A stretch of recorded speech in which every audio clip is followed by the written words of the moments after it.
Sales বাড়ানোর দুর্দান্ত একটা কনসেপ্ট নিয়ে আজকের ভিডিওতে আলোচনা করছি। সেলসটাকে আপনাকে কিন্তু রেগুলার বেসিস বাড়াতেই হবে, কারণ মাস টু মাস, ইয়ার টু ইয়ার বাজেটটা কিন্তু ভেরিফাই করে। আপনি এখন যে পরিমাণে সেলস করছেন, কিছুদিন পরে অর্থাৎ সেটা কোনো কোনো কোম্পানির প্রত্যেক মাসেই চেঞ্জ হয়, কোনো কোনো কোম্পানির ইয়ারলি চেঞ্জ হয়। এই বাজেটটা কিন্তু বাড়বে এবং সেটা আপনার সেলসের থেকেই বেশি আকারে হবে। সুতরাং আপনার যদি নিত্য নৈমিত্তিক সেলস বৃদ্ধির উপায় না জানা থাকে, আপনি কিন্তু বিপদে পড়বেন সেলসের চাকরি করতে গিয়ে। আজকে বিশ্বের বহুল জনপ্রিয় যে পদ্ধতি, কিন্তু আমরা এই পদ্ধতিটা অনুসরণ করি না বা অনেকে হয়তো জানিও না, সেই পদ্ধতিটা নিয়েই ভিডিওতে আলোচনা করছি। One plus concept. ইয়েস বন্ধুরা, ওয়ান প্লাস কনসেপ্ট যেটাকে বলে সেলস বাড়ানোর জন্য খুব চমকপ্রদ একটা উপায়। আমরা গুরুত্ব দিই না অনেকে, এই কারণে কিন্তু এই ওয়ান প্লাস কনসেপ্ট আমরা ইউজ করি না, আবার অনেকে কিন্তু আমরা এই সম্পর্কে জানিও না। বিষয়টা কি আসলে? বিষয়টা হলো, আপনি একটা কাস্টমার পয়েন্টে গেছেন অর্ডার কাটতে, তার রেগুলার বেসিস কি কি প্রোডাক্ট লাগবে সেই প্রোডাক্টগুলো নিয়ে আপনি আলোচনা করলেন। হয়তো কোনো কোনো কাস্টমারের কাছে 4-5টা অর্ডার হয়ে গেল, আপনার কোনো কোনো কাস্টমারের কাছে 2-3টা প্রোডাক্টের অর্ডার হতে পারে। এই যে একটা কাস্টমারের যা নিড আছে সেটা কিন্তু আপনি ফুলফিল করে ফেললেন। এই নিডটা ফুলফিল করার পরেই কিন্তু আসল ক্যালমাটা দেখাতে হবে। খুব সুন্দর করে একটা মিষ্টি হাসি দিয়ে এভাবে তো বলা যায় যে, ভাইয়া আপনার অর্ডারগুলো তো নিলাম, আমার কিন্তু কাজ শেষ হয়নি। একটা ছোট্ট অর্ডার দিতে হবে, যে সে হয়তো বলবে, ভাই এত টাকার অর্ডার দিলাম তারপরও আপনার পরাণ ধরতেছে না, এখানে তো অনেকগুলো টাকার অর্ডার দিছি, আবার কি ভাই? তখন সুন্দর করে বলতে হবে, ভাইয়া যে অর্ডারটা আপনি দিয়েছেন এর ভ্যালু কিন্তু হচ্ছে 970 টাকা। আমি খুব বেশি চাচ্ছি না ভাইয়া, আর 30টা টাকার অর্ডার আপনি দিলেই একটা ফিগার হয়ে যাবে।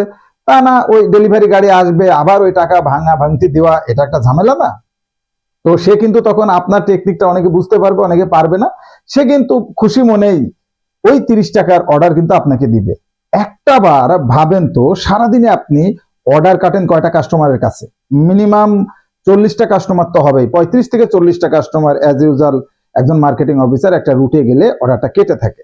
এর ভেতরে আমি যদি ধরি অনলি 20টা কাস্টমারের কাছে এই ওয়ান প্লাস ফর্মুলা দিয়ে আপনি যদি সেলসটা বের করতে পারেন, তাহলে রেগুলার বেসিস আপনার সেলস হবে 600 টাকা। আপনি যদি মাসে 26 দিন ওয়ার্ক করেন, অর্থাৎ 4টা শুক্রবার বাদ দিলে 26টা দিন আপনি ওয়ার্ক করেন, এই 600 দিয়ে গুণ দিলে কিন্তু সেই টাকাটা নেহায়েত কম নয়, 15,600 টাকা হয়ে যায়, শুধুমাত্র এই একটা কনসেপ্ট ব্যবহার করে। আবার কিছু কিছু কোম্পানি আছে যারা আসলে প্রোডাক্ট বিক্রয়ের উপরে ইনসেন্টিভ দেয়, ক্যাশ ইনসেন্টিভ। হয়তো ক্যাশে প্রোডাক্ট নিলে সেই কাস্টমার 2% বা 3% অ্যাজ ইউজুয়াল পেয়ে থাকে। এই জায়গায় আপনাকে মাথায় রাখতে হবে, একজন কাস্টমার কত টাকার অর্ডার দিল, তখন খেয়াল করতে হবে একটা কাস্টমার হয়তো দিতে পারে আপনার এই জায়গায় 1600 বা 1700 টাকার অর্ডার, অর্থাৎ আর যে 300 টাকার অর্ডার কল করলে আপনার যে সেলসটা হয় বা কাস্টমার 2% পায়, সেইটাকেও কিন্তু এই ওয়ান প্লাস কনসেপ্টের ভিতরে নিতে হবে। এখানে আপনার কিন্তু কাজ হলো আরো আরেকটা সেলস কল দেওয়া। ওয়ান প্লাস কনসেপ্ট কিন্তু এইটাই, আপনার টোটাল সেলস কল শেষ, এরপরে আর একটা মাত্র সেলস কল দিয়ে যতটুকু সেল বের করা যায়। তাহলে যদি 1700 টাকার কাস্টমার যদি 1700 টাকার অর্ডার দিয়ে থাকে, 2000 টাকার প্রোডাক্ট নিলে সে হয়তো 2% পাচ্ছে বা 3% পাচ্ছে।